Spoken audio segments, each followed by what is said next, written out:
Sanibona students, namhlanje ngizonifundisa ukuthi sidila kanjani nama-mixed numbers or mixed fractions. You will remember from my previous videos ngifundisa ngama-fractions ukuthi ngathi i-mixed number noma i-mixed fraction ile fraction ene-whole number together with a fraction, and usually leyo fraction, well, not usually, always leyo fraction izoba i-proper fraction, izoba ne-numerator encane, i-denominator ibe bigger than the numerator.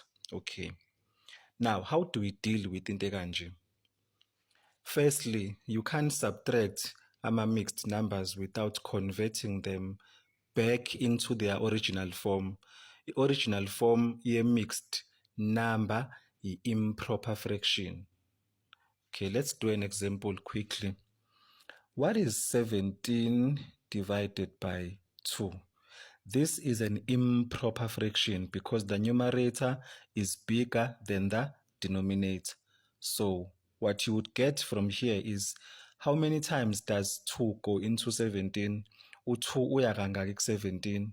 Uya ka-2, 4, 6, 8, 10, 12, 14, 16, 16. We can't get to 17 because if we continue for the 9th time, soba nobani? Soba no 18. Should see we going back, say ku 16. So it goes perfectly 8 times. So khumbula sigcine kubani? Sigcine ku 16 angithi? Kushoda bani ke ku 16 for us to get to 17?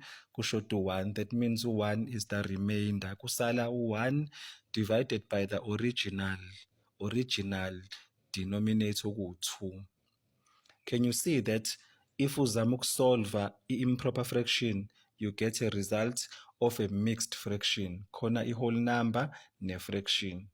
How can we go back from this sibuyele back la? Cause ilento fanele siyenze la. Lezi zinto lezi zombili bezama improper fractions, sawasolva kwaphuma i-mixed number. So buyela kanjani emuva? This is what you do. You take the whole number, you multiply it with the denominator.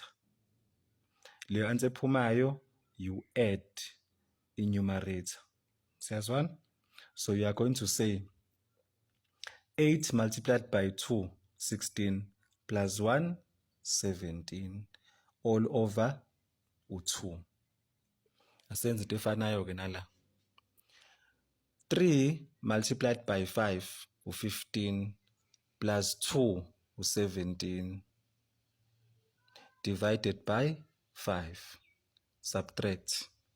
6 multiplied by 3, u18, plus 2, u20, divided by u3. Perfect. Now, sinama improper fractions. We can subtract ama improper fractions. But sinenye inkinga ke la. Lama fractions lawo awanawo ama denominators afanayo. They are called unlike fractions. We need to first get a lowest common denominator between 5 and 3 such that sizokwazi ukuthi siwa-subtract. Anytime you subtract or divide, anytime you subtract or add ama fractions, you need to have a lowest common denominator. What is the lowest common denominator between 5 and 3? This is how you work it out. You will say that 5 nang no 3 la. Then you will do ama multiples of 5 and multiples of 3. 5 is 5, 10, 15, 20, 25, 30, and so on.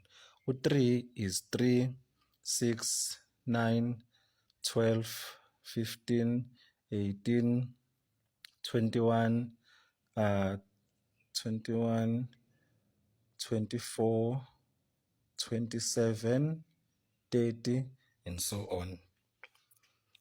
Yiphi into common la kulama multiples lawa? What is common between lawa la nalawa la ngezansi? 5 ukhona la, awukho la. 10 ukhona, awukho la. 15 ukhona, nanku no 15 la. So these two are common. 20 ukhona, awukho la. 25 no. 30 nangu omunye. 30 no-30. So we've got two things common, 15 ukhona no-30 ukhona. Futhi if we continue further, khona futhi ezinye iy'namba ey'zoba common. But what are we looking for? We are looking for the lowest common denominator. The lowest is the key, which means uhamba no-15 because u-15 uyena omncane. So that means that the lowest common denominator between 5 and 3 u-15. What do we need to do ku-5 ukuze aphenduke abe u-15? We need to multiply ngo-3. And what you do kwi-denominator, you must also do nakwi-numerator. Yini emele siyenze ku-3 ukuze aphenduke abe u-15 yena? Mele simultiplye ngo-5. Into esiyenza kwi-denominator, mele siyenze nakwi-numerator. Okay, sesiyaqhubeka-ke sesizothi ubani u-17 times 3? 17 aba u-3. O10 aba u-3 u-30. O7 aba u-3 u-21. U-21 ngimhlanganisa no-30 kuzophuma u-51 over 5 times 3 ukwenza u-15. Subtract.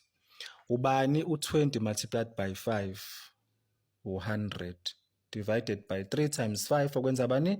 Okwenza u-15.